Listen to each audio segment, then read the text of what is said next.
নমস্কাৰ মই বিক্ৰম আজি এটা বিশেষ দিনৰ কথা আপোনালোকৰ আগত জনাব বিচাৰিছো এটা এনেকুৱা দিন যিটো দিনত আপোনালোকে যদি কিবা নতুন পৰিকল্পনা কৰি থৈছে বা কিবা নতুন আৰম্ভণি কৰিব বিচাৰিছে একেবাৰে উচিত সেই দিনটোত কৰা সেই দিনটো হৈছে অক্ষয় তৃতীয় অহা 10 মে তাৰিখে উদযাপন কৰিম অক্ষয় তৃতীয়ত বহু মান্যতা আছে সেই দিনটো মাঙ্গলিক দিন হিচাপে ধৰা যায় কোনো ধৰণৰ সময় গণনা কৰিব নালাগে কোনো ধৰণৰ সময়ৰ কথা নাই সেই দিনটোৱে হৈছে মাঙ্গলিক দিন কিয় সেই দিনটো মাঙ্গলিক দিন বা কি কাম কৰিব লাগে কি নিয়ম কৰিব লাগে সকলোবোৰ আজি জনাব বিচাৰিছো অক্ষয় তৃতীয় সেই দিনটোতে আৰম্ভ হৈছিল সত্যযুগৰ সেই দিনটোতে অন্নৰ সৃষ্টি হৈছিল সেই দিনটোতে বদ্ৰীনাথ ধামৰ দুৱাৰ খোলা যায় সেই দিনটোতে বৃন্দাবনত থকা বাগে বিহাৰীৰ যি মন্দিৰ শ্ৰীকৃষ্ণৰ যি মন্দিৰ সেই মন্দিৰত গোটেই বছৰটোৰ ভিতৰত এটা দিন দুৱাৰ মুকলি কৰে চৰণ দৰ্শন কৰিবলৈ শ্ৰীকৃষ্ণৰ চৰণ দৰ্শন কৰিবলৈ হেহে এই দিনটোৰ বহুত মান্যতা আছে আমি যদি এই দিনটোত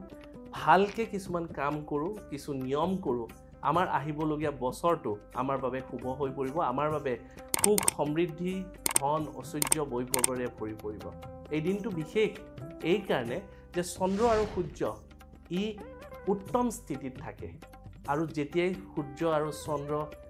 উত্তম স্থিতিত থাকে সেইটো উত্তম দিন হৈ পৰে সেইদিনা আমি মা শ্ৰী লক্ষ্মীক আমি আৰাধনা কৰিব পাৰো ধন কুবেৰক আৰাধনা কৰিব পাৰো আমি সেইদিনাখন বগা ফুলেৰে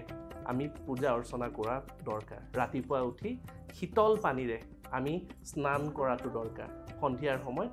আমি বগা মিঠাই বগা সাজ পোছাক পৰিধান কৰি সেইদিনাখন আমি পূজা অৰ্চনা কৰিব পাৰো আৰু যেহেতুকে মান্যতা আছে যে মা লক্ষ্মীৰ পূজা অকলে কৰা নহয় হয়তো শ্ৰী গণেশৰ লগত কৰা হয় নাইবা বিষ্ণুজীৰ লগত কৰা হয় সেয়েহে সেইদিনাখন আমি মা লক্ষ্মীৰ পূজা অৰ্চনাৰ লগতে বিষ্ণুজীৰ পূজা অৰ্চনা আমি কৰিব পাৰো অক্ষয় তৃতীয় এই বিশেষ দিনটোত আপোনালোকে সোণ ক্ৰয় কৰিব পাৰে সোণ ক্ৰয় কৰিলে অত্যন্ত শুভ হয় ধন ঐশ্বৰ্যৰে ভৰি পৰিব গোটেই বছৰটো যদি কিবা কাৰণত আপোনালোকে যদি সোণ ক্ৰয় কৰিবলৈ অসুবিধা হয় তেনেহলে যিকোনো অলংকাৰত সোণৰ পাৰি চৰাই আনিব পাৰে সেই দিনটোত লগতে সেই দিনটো যদি আপোনালোকে কিবা প্ৰপাৰ্টি কিনিম বুলি ভাবিছে কিবা মাটি বাৰী কিনাৰ কথা চলিছে সেইদিনাখন বাইনা কৰাৰ অতি উত্তম দিন শুভ দিন আটাইতকৈ বেছি বিবাহ হোৱাৰ দিন হৈছে অক্ষয় তৃতীয় সেয়েহে বহু মান্যতা আছে এই বিশেষ দিনটোৰ এই দিনটোতে যি ধৰণে মই কৈ গৈছো যে অন্নৰ সৃষ্টি হৈছিল সেয়েহে এই দিনটোত আমি আমাৰ খেতিয়ক বন্ধুসকলক আমি ধন্যবাদ কৰাৰ দিন লগতে অক্ষয় তৃতীয় এই বিশেষ দিনটোত আপোনালোকে দান কৰিব পাৰে দান কৰা অতি উত্তম যিকোনো দানে আপোনালোকৰ বাবে শুভ হ'ব আপোনালোকে বস্ত্ৰ দান কৰিব পাৰে খাদ্য দান কৰিব পাৰে আপোনালোকে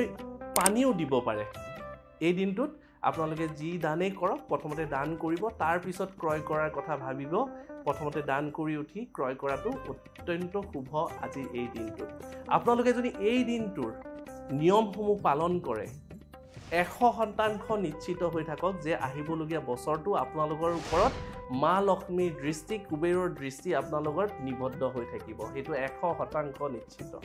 হেহে একেবাৰে সুন্দৰ ধৰণে আশা কৰিছো আপোনালোকে এই দিনটো উদযাপন কৰিব পালন কৰিব আৰু লগতে প্ৰত্যেকটো নিয়মে আপোনালোকে মানি চলিব আৰু এই দিনটোতে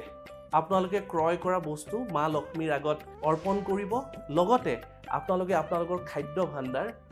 একদম সুন্দৰকৈ ভৰাই তুলিব মান্যতা আছে যে এই দিনটোতে শ্ৰীকৃষ্ণই দান কৰিছিল অক্ষয় পাত্ৰ এক এনেকুৱা পাত্ৰ যি পাত্ৰ কেতিয়াও খালী নহয় হেহে আপোনালোকৰ ঘৰতো যাতে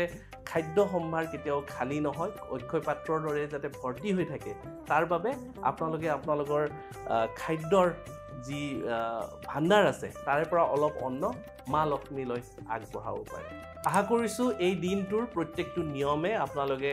অতি নিয়াৰিকৈ পালন কৰিব যাতে ঐশ্বৰ্য আহে আপোনালোকৰ শান্তি আহে আপোনালোকৰ সুখ আহে সমৃদ্ধি আহে তাৰে কামনা কৰিলো ধন্যবাদ